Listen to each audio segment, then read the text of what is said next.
सत्यम गांधी आयुक्त यांनी पुरानंतर करावयाच्या स्वच्छतेबाबत उपायुक्त स्मृती पाटील, अतिरिक्त आयुक्त राहुल रोकडे, अतिरिक्त निलेश देशमुख यांच्या उपस्थितीत झालेल्या नियोजनानुसार टीम भागात सहाय्यक आयुक्त सहदेव कावडे आणि मुल्ला आणि मुख्य स्वच्छता अधिकारी तथा सहाय्यक आयुक्त सचिन सागावकर, नागप्पा मद्रासी सह मुख्य स्वच्छता निरीक्षक अतुल आठवले, याकूब मद्रासी स्वच्छता निरीक्षक धनंजय कांबळे, प्रणिल माणी, अंजली कुदळे इत्यादी यांनी सरकारी घाट, विष्णू घाट, धरण रोड, स्वामी समर्थ मंदिर, मगरमच्छ कॉलनी, कर्नाळा रोड, ईदगाह मैदान परिसर, मिरज कृष्णा घाट, मिरज स्मशानभूमी, अमरधाम स्मशानभूमी इत्यादी ठिकाणी स्वच्छता करून 50 टन कचऱ्यापेक्षा जास्त कचरा उचलून विल्हेवाट लावली। औषध फवारणी, पावडर फवारणी होणार आहे। त्यानंतरच पूरबाधित नागरिकांनी घरात जावं, लाईट पुरतील घरात काळजी घेऊन प्रवेश करावा।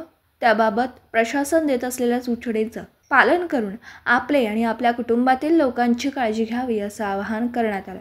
N24 मराठीसाठी पत्रकार उदय मोहिते यांचा रिपोर्ट।